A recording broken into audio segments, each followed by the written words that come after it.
Hello students, कैसे हो आप। तो आज हम क्लास 9 आईसीएसई का सबसे पहला चैप्टर पढ़ने जा रहे हैं जिसका नाम है the language of chemistry. Okay, तो देखो सबसे पहले मैं आपको बता दूं द लैंग्वेज ऑफ केमिस्ट्री में आपको बेसिकली क्या क्या पढ़ना है।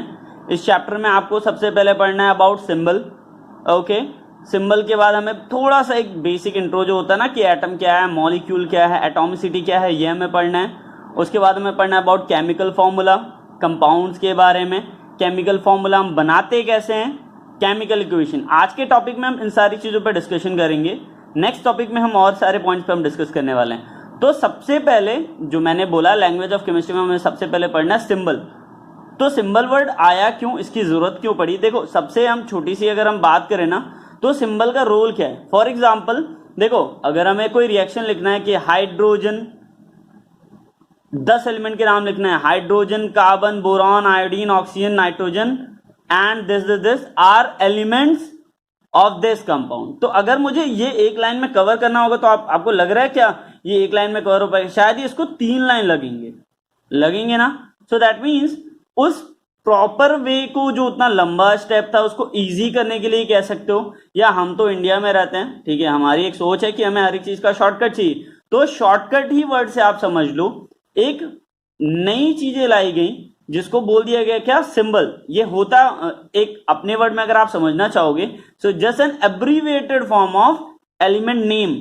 फॉर एग्जाम्पल अगर मैं बात करूं हाइड्रोजन की, तो देखो हाइड्रोजन में इसने क्या किया, पहला वर्ड ले लिया H, कार्बन का पहला वर्ड ले लिया C, बोरॉन का पहला वर्ड ले लिया B। अभी मैं आगे डिस्कस करूंगा कि क्या क्या होगा, लेकिन इससे पहले ये जो कॉन्सेप्ट था बर्जीलियस का, इससे पहले एक साइंटिस्ट आए थे डाल्टन। देखो अगर आप विरावजी दलाल पढ़ रहे हो या कुछ बुक्स पढ़ रहे हो आईसीएसई के, तो उसमें दिया हुआ है अबाउट डाल्टन की डाल्टन का क्या रोल था। तो देखो डाल्टन ने क्या किया था कि एलिमेंट्स जितने भी थे उन्होंने एब्रीविएटेड नहीं, उन्होंने क्या किया, डायग्राम बना दिया कि अच्छा कार्बन है तो लो ऐसे सर्कल बनाया था, प्लस बना दिया।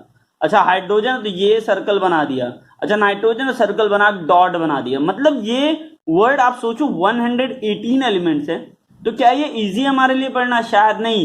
ये सारे प्रॉब्लम्स को देखकर बर्जीलियस ने क्या किया, एक छोटा सा इजी वाला कॉन्सेप्ट रखा कि नहीं sir that was quite tough for the students.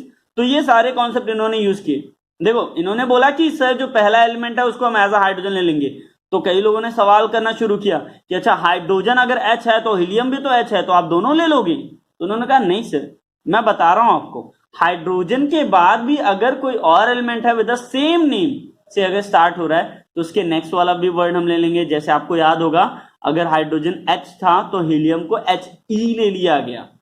Okay, अब ये कॉन्सेप्ट तो सभी को समझ में आ गया, उन्होंने ये रूल्स को फॉलो किया। लेकिन अब कुछ केसेस आए, जैसे सोडियम था, सोडियम का उन्होंने Na लिख दिया, पोटेशियम को उन्होंने K लिख दिया।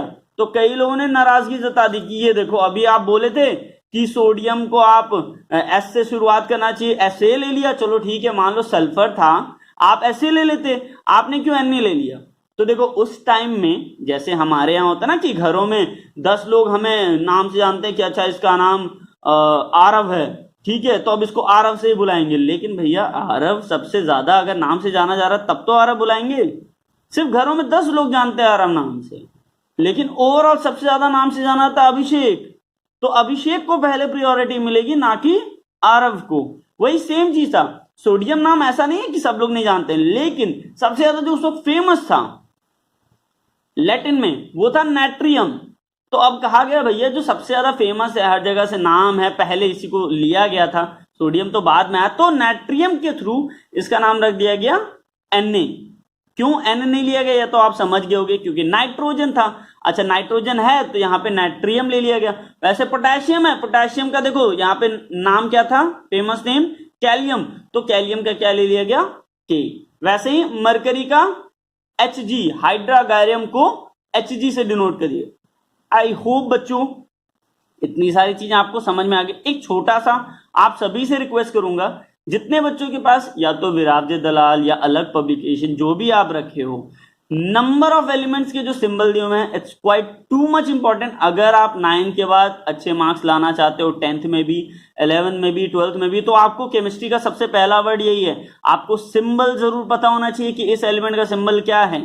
एटलीस्ट मैं आपको रिकमेंड करूंगा अगर आप 9th और 10th में हो तो अप टू 20 एटॉमिक नंबर तक आपको लर्न करना है, प्लस जो बहुत फेमस एलिमेंट नेम है, फॉर एग्जाम्पल गोल्ड, गोल्ड को हम क्या बोलते हैं Au, कॉपर, कॉपर को हम क्या बोलते हैं Cu, कोबाल्ट उसको बोलते हैं हम Co, ठीक है, जिंक उसको बोलते हैं हम Zn, आयरन उसको Fe। अच्छा आयरन की बात आ गई ना, तो मैं आपको बता दूं आयरन Fe क्यों बोलते हैं, आई क्यों नहीं बोलते हैं, क्योंकि वो एक नए वर्ड से डिनोट हुआ क्या, फेरम, ठीक है, तो फेरम से इसको Fe ले लिया गया। आई होप बच्चों इतनी बातें आपको समझ। अब देखो, अब नए मुद्दे पे आते हैं। मुद्दा ये है कि हमें समझना एटम क्या है, मॉलिक्यूल क्या है। तो पहले मैं अपने भाषा में एक चीज समझा दूं। देखो, A for atom, A for अकेला, अगर कोई भी चीज आपको अकेले दिख रही है दैट इज व्हाट, एटम, और एम फॉर मॉलिक्यूल, और M for more than one atom. जब भी आपको एक से ज्यादा एटम दिखे दैट इज व्हाट, मॉलिक्यूल। देखो, अगर हमने एटम की बात की है तो एटम के लिए आप डेफिनेशन, और मॉलिक्यूल के लिए डेफिनेशन जो आप 8 से 7 से पढ़ते आ रहे हो कि smallest particle of element which may और मे नॉट एग्जिस्ट इंडिपेंडेंटली, वो है एटम। अब इसका मतलब समझ लो। इसका मतलब ये है कि अगर ऑक्सीजन को हम कहीं खुला छोड़ देंगे तो वो इंडिपेंडेंटली एग्जिस्ट करेगा या नहीं करेगा, आप बताओ। वो कभी एग्जिस्ट करेगा, कभी भी नहीं करेगा। ऑक्सीजन तुरंत किसी ना किसी से रिएक्ट करके O2 बना लेगा। सो दैट मीन्स ये एग्जिस्ट इंडिपेंडेंटली नहीं कर रहा है। अच्छा H ये भी नहीं करेगा, Fe नहीं करेगा। अच्छा He हीलियम, हाँ ये करेगा, क्योंकि हीलियम तो नोबल गैस है, ये किसी से कंबाइन नहीं होने वाला, तो ये वाला एग्जिस्ट इंडिपेंडेंटली, इसलिए मे और मे नॉट लिखा होता है। बट मॉलिक्यूल के केस में आप बताओ, जब तक बहुत ज्यादा टेम्परेचर ना दो तो क्या O2 किसी से भी रिएक्ट कर लेता है? नहीं, स्टेबल है O2 ऑक्टेट वाले रूल के हिसाब से। H2 नहीं, ड्यूप्लेट वाले रूल से स्टेबल है। H2O में से कोई नहीं, वाटर आपको देखते हो तुरंत ही रिएक्ट करने लगता है? नहीं, तुरंत रिएक्ट नहीं करेगा। You have to apply some condition. I hope बच्चों इतनी बातें आपको समझ में आ रही होगी। ओके, नेक्स्ट पॉइंट है एटॉमिसिटी। देखो, एटॉमिसिटी पहले हम समझ लेते हैं होता क्या है। एटॉमिसिटी का सीधा सा मतलब है नंबर ऑफ एटम, ठीक है, किसी भी मॉलिक्यूल में जितने नंबर ऑफ एटम होंगे वो उसका क्या कहलाएगा, एटॉमिसिटी। फॉर एग्जांपल हमने H2 में देखा, तो बताओ बेटा H2 में कितने नंबर ऑफ एटम है, 2। O3 में कितने नंबर ऑफ एटम है, 3। S8 में कितने नंबर ऑफ एटम है, 8। P4 में कितने नंबर ऑफ एटम है, 4। तो इनकी एटॉमिसिटी जितने नंबर ऑफ एटम है वही हमने लिख दिया। अब कई लोग पूछेंगे सर ये बताइए H2O में कितने होंगे, तो अगर मैं पूछूं H2O मॉलिक्यूल्स की एटॉमिसिटी क्या है, तो 3। क्यों, 2 और 1। लेकिन अगर मैं पूछ लूं H2O मॉलिक्यूल में H2 की एटॉमिसिटी, मतलब हाइड्रोजन की एटॉमिसिटी क्या है, तो वो है 2। आई होप इतनी बातें आपको समझ में आ गई। नेक्स्ट पॉइंट पे हम आए। ओके, देखो अब नेक्स्ट टर्म आता है वैलेंसी। पहले मैं आपको समझा दूं वैलेंसी के दो बेटे, कौन कौन, इलेक्ट्रोवैलेंसी और कोवैलेंसी। इलेक्ट्रोवैलेंसी बोलता है जितने नंबर ऑफ इलेक्ट्रॉन डोनेट या एक्सेप्ट किए जा रहे हैं बता दो। कोवैलेंसी बोलता है जितने नंबर ऑफ इलेक्ट्रॉन शेयर किए जा रहे हैं वो बता दो। ठीक है, बेटे कौन है, इलेक्ट्रोवैलेंसी और कोवैलेंसी। लेकिन वैलेंसी का जब आपको डेफिनेशन लिखना होगा तो आप पूरा लिखना, दोनों बेटों के गुण बता देना कि number of electron donated, accepted या शेयर्ड हो किसी एक एटम से, ठीक है, दूसरे एटम से, तो वो क्या कहलाएगा, वैलेंसी। देखो मैं आपको बता दूं, मोनोवैलेंट का मतलब एक वैलेंसी वाला, डाईवैलेंट का मतलब दो वैलेंसी वाला, ट्राईवैलेंट का मतलब तीन वैलेंसी वाला, और टेट्रावैलेंट का मतलब 4 वैलेंसी वाला। इतनी बातें आई होप समझ में आ गई। इलेक्ट्रोवैलेंसी में देखो मैं आपको क्लियर कर दूं, इलेक्ट्रोवैलेंसी में हमेशा आप चार्जेस के साथ बताते हो। जैसे मान लो मैंने पूछा Na+ की वैलेंसी क्या है, तो आप बताओगे +1। कैल्शियम की वैलेंसी क्या है, +2। लेकिन अगर ये कोवैलेंसी में पूछ लूं तो कोवैलेंसी पहली चीज बेटा मेटल में नहीं होता है, वो मॉलिक्यूल्स जो कोवैलेंट होते हैं उनमें होता है। तो अभी आप कोवैलेंट मत समझो, मैं अभी ये कह रहा हूं Cl2 तो क्लोरीन है, ये बताओ ये दोनों कितना कितना इलेक्ट्रॉन शेयर करते हैं, 1 1 इलेक्ट्रॉन शेयर करते हैं, तो इनकी कोवैलेंसी हमने लिख दी 1। कोई चार्ज मत लिखना।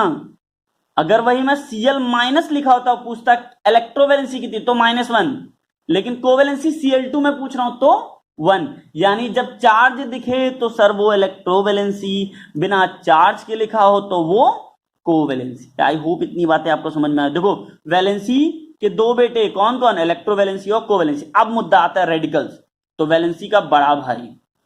क्यों बड़ा भाई, क्योंकि रेडिकल्स बोलता है group of atom, group of atom जिनके ऊपर कौन सा चार्ज हो, पॉजिटिव या निगेटिव चार्ज, तो उनको हम क्या बोलेंगे, रेडिकल्स।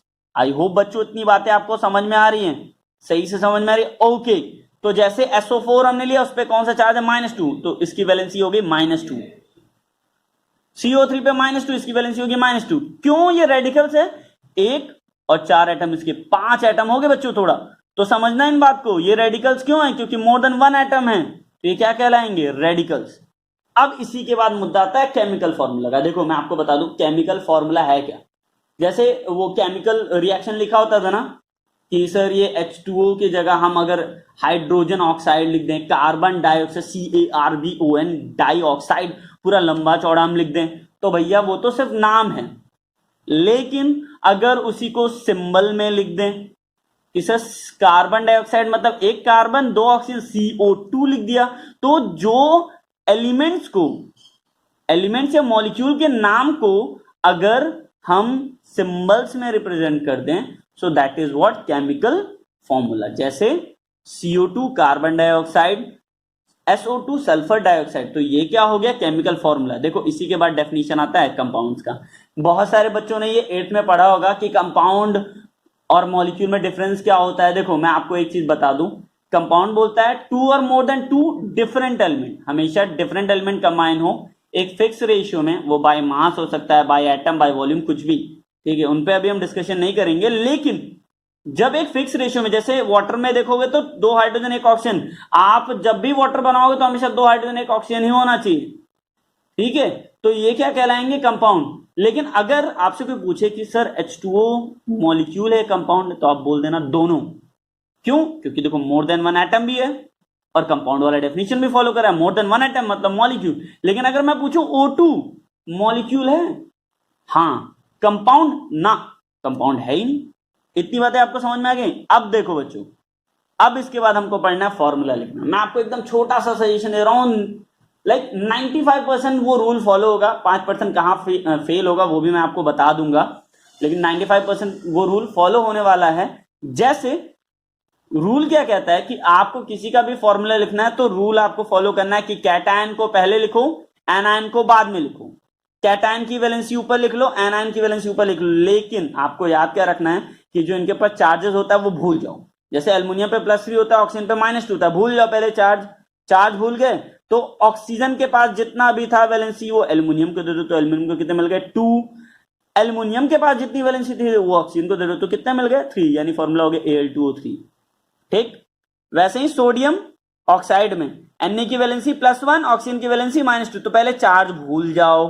फिर ऑक्सीजन को कितने वैलेंसी मिले थे, 2, तो वो सोडियम को दे दो, तो क्या हो गया, Na2। अच्छा, Na के पास कितना था, 1, और इसके पास कितना है, 2, तो Na को मिल जाएगा 2, लेकिन ऑक्सीजन को कितना मिल जाएगा, 1, तो फॉर्मूला हो गया Na2O।